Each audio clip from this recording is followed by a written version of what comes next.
Hello and welcome back to another video here in my kitchen. I'm not hiding away in the car today, but I thought that was a nice change of pace last time. So welcome back to another video. If you guys haven't already liked and subscribed to the channel, please do. And let's jump into today's video. Last time we talked about goal setting, and I realized that we didn't talk too much about relationship goal setting, that we mostly talked about, what my financial goals were or certain goals that I wanted to accomplish by the end of the year or the end of the 5 years. But relationships are also a really important part of that you need to put work in and cultivate and that sort of thing. And so I realized we didn't talk much about that. So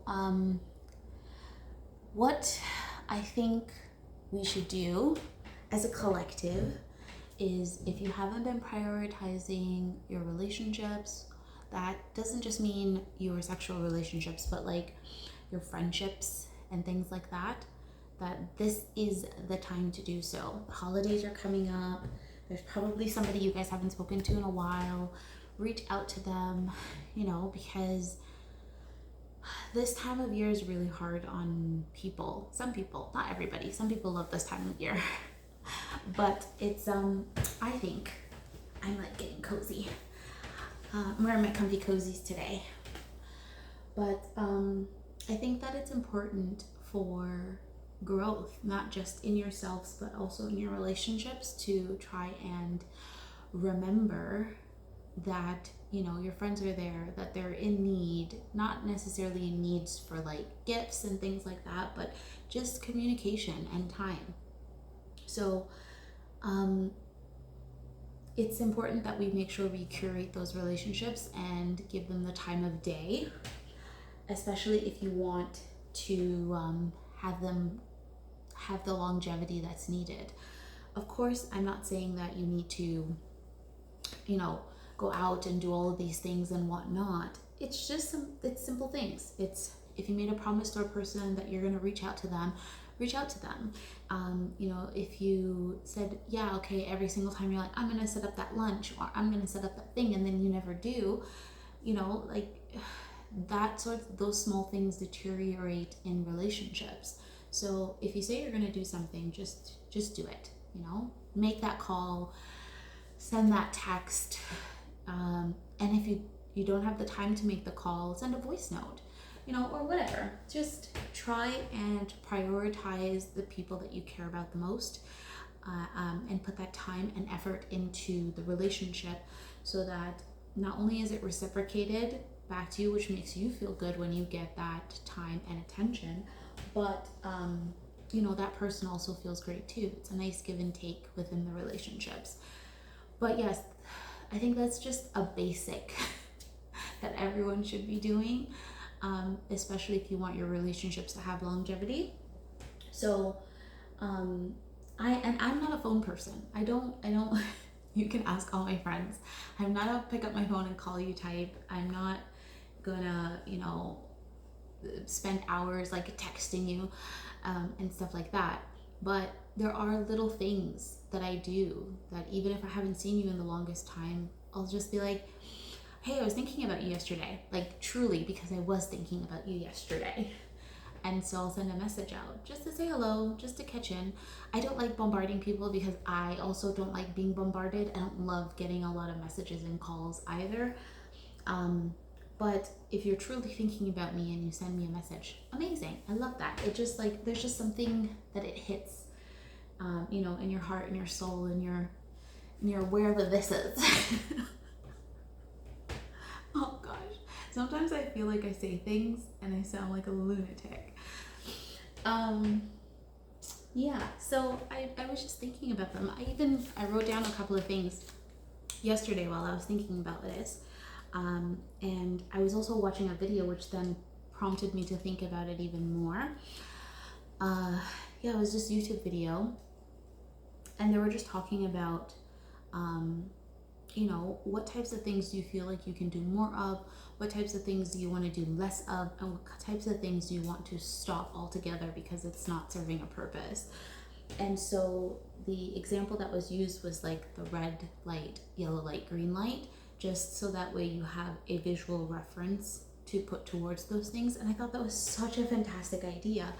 I mean, you utilize it all the time in your life when you want to make decisions and things like that, but having the visual reference of like red, means stop, like yellow is like, oh yeah, I'm kind of contemplating it, let's see what happened, or it's good, nothing really needs to be changed, it just needs to be maintained, or green, it's like, yeah, it's fantastic, let's continue doing more of that.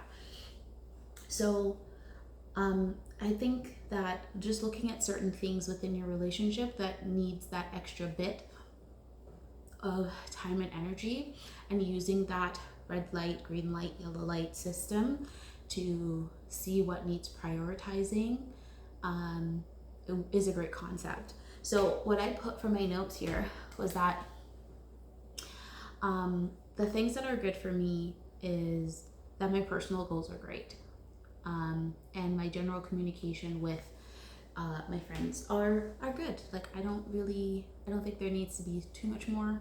There's not much more that I can give to that. So I think they're at a good place. I just need to continue doing that, and I enjoy that they're at that point. Yellow light, things that I think needs more working on is family time, more communication with my partner, my spouse, and just giving that one-on-one time with each other, especially with having a newborn in the house and a child that's like 10 years old, which needs attention as well. It's that we give a lot of attention to the kids, which is in the green, which is great, but then your relationships tend to take a step back with that. So I would say yes, definitely more emphasis on our time together.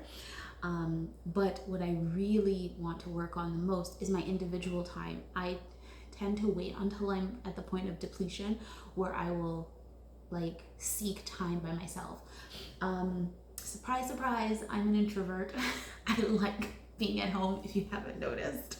I enjoy being surrounded by my plants, and my house, and I have space outside, so if I want to go out there, I'm good to go. And I love my books, as you guys have seen my collection, but I haven't spent much time reading. It's only recently that I've actually felt like I really need it, and it's at that point where I'm already like, oh, I need that time. So that's my red light, is like more individual time that's independent on my own, not when I'm already starved and already really feel like I need to be inside or at home or whatnot, or like in my space, in my bubble, in my quiet time. So I definitely want to spend more time doing that this year, and then going forward within like the next 5 years with the goals and things that I normally set. So I'm gonna add that to my list of goals. Yeah, and then with that personal time, I've been reading some more whenever I try to implement them. And so I recently finished reading Solo Leveling. Oh my gosh. So good. I mean, you can use so many of the lessons and things from that, just like leveling up your life, leveling up, your emotional capabilities, your strength. There's so much nuance from that story that you can implement in your day-to-day lives that is so great. But just reading it alone and watching someone thrive, like Juno is great. Like he was given something that was able to level up his life, level up his skills, to be able to beat the big bad bosses. There was multiple, and he took so many life lessons from it. He still took his time to try and understand the nuance of this world that he was trying to protect from these beings, and was just like, well, I may continue to follow these rules of this system, of this game, or I can try and utilize the system to my better benefit so that he wasn't like taken over by it, which is so cool, right? Because nobody wants to have to be taken over, or, you know, feel like they're doing or working towards something, but it's the end goal is that you lose out everything in the end. And so yeah, it's just, I don't want to spoil it. I hope you guys have already read it. I know a lot of people just watch the anime, but the fact that yes, he made sacrifices to protect his family, and those sacrifices in turn created more opportunities for him to spend time where he wanted to spend his time. And I thought, was like, that's freaking fantastic. That's great. Especially with nowadays where everybody's like, ooh, hustle culture is bad, it's bad. And I'm like, is it though? It's not bad. I think there's a time and place. The problem is that people don't take the time to rest, which then fatigue sets in. So that's just a lesson that I took from reading it. And I know that, you know, most people will just read it and take, oh, that's like cool fight scenes and action scenes and stories really fantastic. But I always like to take what I'm reading and implement it back to my life. And so yes, I want to work hard, and I have worked hard. I started working when I was 13 years old, so I've been working for a long time.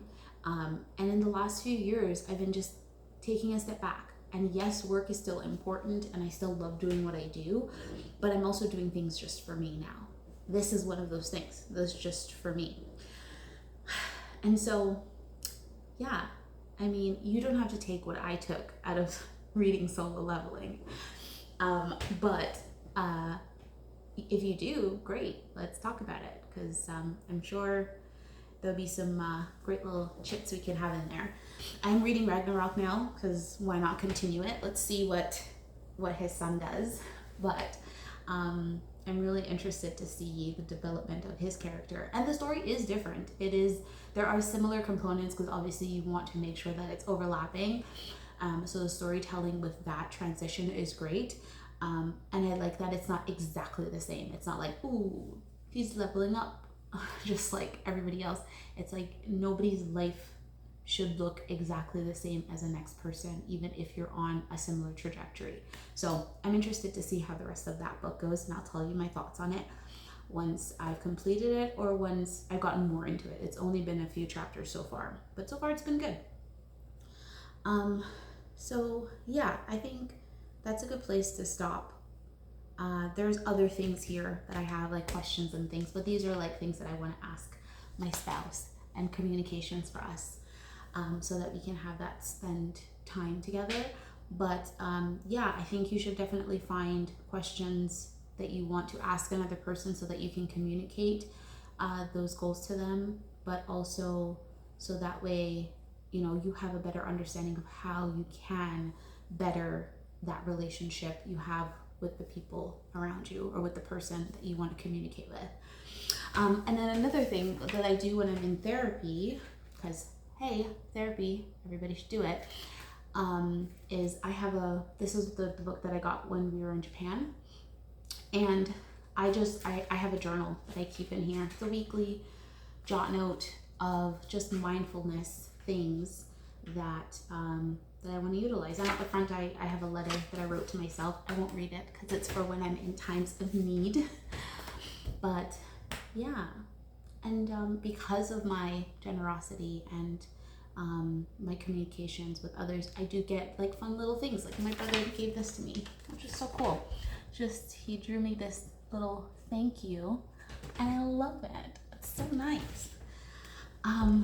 But yeah, it's you're not doing these things to get things in return, but it's always nice when it's recognized, and when you get something out of it. So try the journal, the weekly journal, which is great. It's very simple. You're just writing like Monday, Tuesday, Wednesday, and you just write a sentence for each day and just see how that goes, and see if you put some gratitude back into yourself, so that way you're filling up your cup to be able to give to others if needed. If you don't, you can keep it all for yourself. That's okay too. Anyway, that's it for today, guys. I hope you enjoy our little chit chat, and I hope you'll come back for next week. I still don't know what I'm doing yet, but I'm trying to think. All right, have a good day, guys. Like, comment, and subscribe, and I will see you next time. Bye.